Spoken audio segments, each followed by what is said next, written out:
नेपाल के एक शांत गांव में एक राजकुमार पैदा हुआ। उसका नाम था सिद्धार्थ।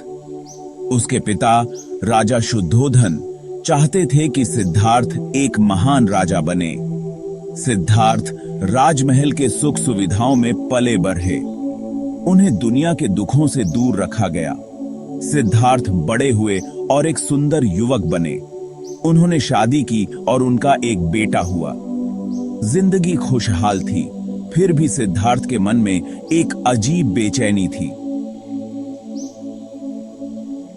एक दिन सिद्धार्थ ने अपने सारथी के साथ राजमहल के बाहर की दुनिया देखने का फैसला किया। यह सफर उनके जीवन का एक महत्वपूर्ण मोड़ साबित हुआ। इस सफर में सिद्धार्थ ने पहली बार बुढ़ापा, बीमारी और मौत को देखा।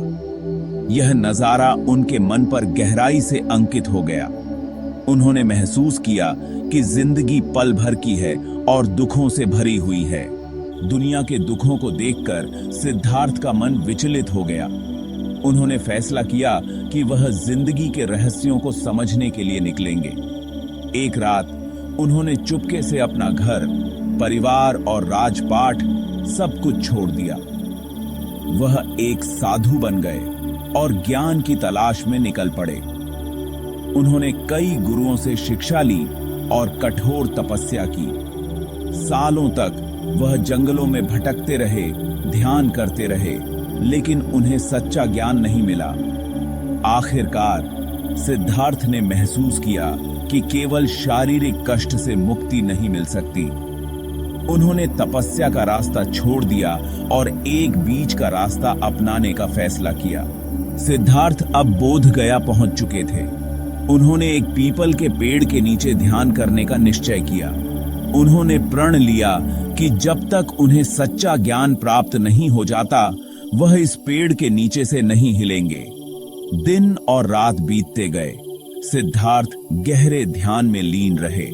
उन्होंने अपने मन के भ्रमों का सामना किया, अपनी इच्छाओं और मोह से संघर्ष किया।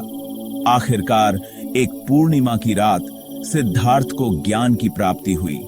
उनके मन से अज्ञानता का अंधकार दूर हो गया और उन्हें सत्य का बोध हुआ। बोध गया में ज्ञान की प्राप्ति। सिद्धार्थ अब बुद्ध बन चुके थे, जिसका अर्थ है जागृत या प्रबुद्ध। उन्होंने जिंदगी और मौत के चक्र को समझ लिया था। उन्होंने दुखों के कारण और उनसे मुक्ति का रास्ता खोज लिया था। बुद्ध ने 4 आर्य सत्यों का प्रतिपादन किया।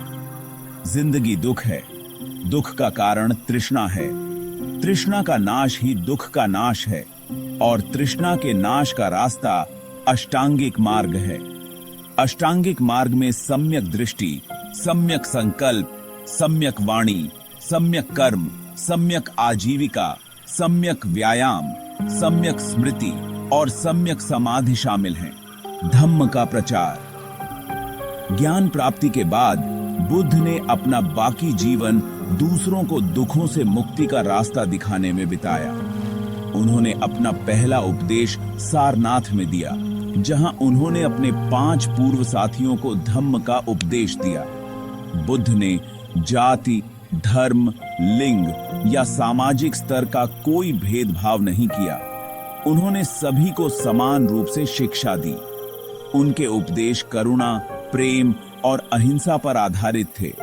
धीरे धीरे बुद्ध के अनुयायियों की संख्या बढ़ती गई। भिक्षुओं और भिक्षुणियों का एक संघ स्थापित हुआ, जो बुद्ध के उपदेशों का प्रचार प्रसार करते थे। शांति का मार्ग। बुद्ध ने अपना पूरा जीवन मानवता के कल्याण के लिए समर्पित कर दिया। उन्होंने हमें सिखाया कि सच्ची शांति बाहरी दुनिया में नहीं, बल्कि हमारे अपने अंदर ही है। बुद्ध के उपदेश आज भी उतने ही प्रासंगिक हैं जितने सदियों पहले थे।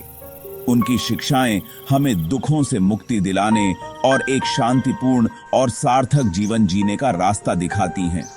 बुद्ध के बताए रास्ते पर चलकर हम भी अपने जीवन में शांति और सुख प्राप्त कर सकते हैं। धम्म का प्रकाश हमारे जीवन को आलोकित कर सकता है और हमें अंधकार से बाहर निकाल सकता है।